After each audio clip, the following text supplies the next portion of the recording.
My name is Elijah Navarro, percussion product specialist at D'Addario, covering percussion brands Evans, ProMark drumsticks, and Pure Sound snare wire.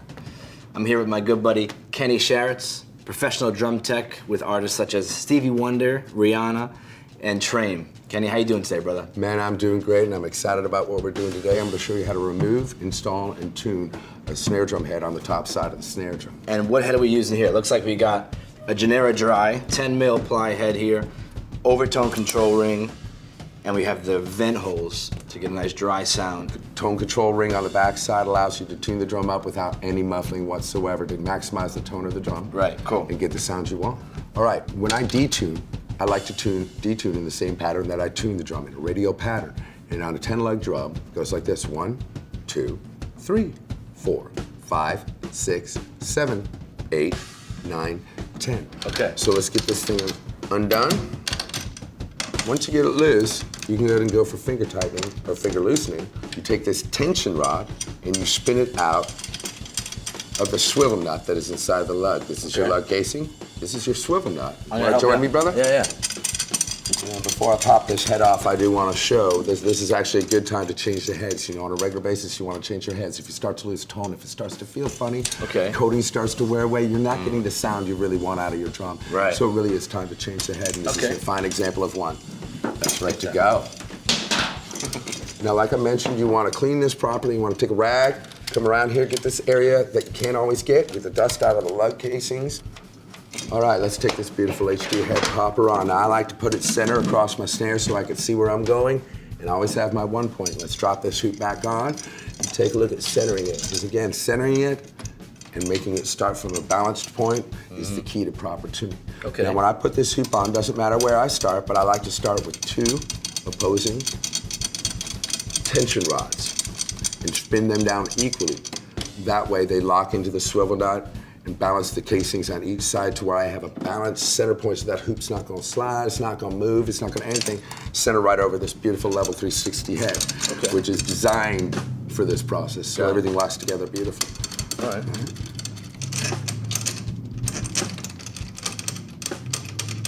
All right, once I'm having set, I like to get these tension rods down, finger tight down. By finger tight, I mean all the way down with your hands. Now, I have strong roadie hands, so I've been doing this for a while. It might take you a little time to get used to it.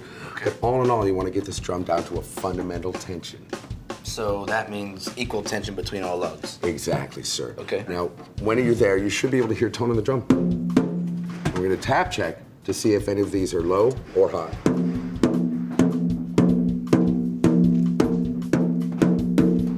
Now, we have this one lug that's just a little bit lower than the others, so that's the point of tapping. Now that we've got them matched, I'm going to take a single key, go around on my radial pattern, and give these a set of half turns. So we're going to give this a 1 half turn. Again, a half turn. Go to this half turn. So now we've done a round of turns with our Evans key. We're going to do a tap tone check. And again, mute your bottom head lightly, not too hard. You don't want to change the tone. What I'm listening to is the fundamental tune and the high harmonic. You have a fundamental tone, and then a harmonic above. Ah! And those differences in tone allow you to hear the difference between the 2 lugs. Okay. So you can hear points that are in tune. For example, ah. So that one's a little lower, so you tighten. Yes. Cool. So let's go and listen to the sound of the drum now that we have 1 round of turns on it. Okay. Wow. Wow, these level 60 heads just tune right up. It's so quick, so easy. We have a nice fat tone, not too deep, right in the middle. Just we do a half set of turns. So let's take a look at it again. Let's do another round up.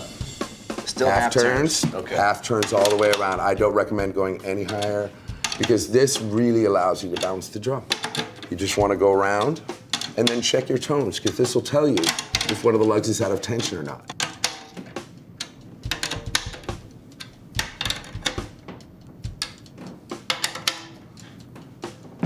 All right, now we've got a second round of half turns. Let's see where the drum's sitting at.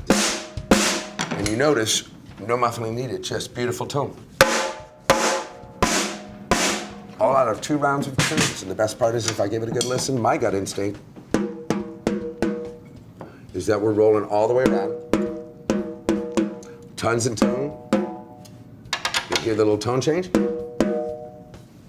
All right, so Kenny, we've covered a lot of information today. Let's go over some of the do's and don'ts with regards to changing your batter head. Okay, you always do want to balance your lugs side by side to make sure you start with a balanced fundamental tension so it tunes quickly and easily. You do want to clean and lubricate your lugs. You want to wipe them down and use a good bike chain grease or lug oil to help keep them lubricated and tuning. And you don't ever want to give this drum CPR when this head is so CPR when it's tight, not a problem. Stretch it out. Make a nice indelible impression of the bearing edge into the film of the head. Doing CPR when it's low will end up wrinkling the head, causing issues with tuning. So just make sure she's tensioned before you stretch her. Great. Well, I gotta say that was probably one of the quickest batter head changes that I've seen, and that snare sounds great, man. Nice job. Thank you, brother.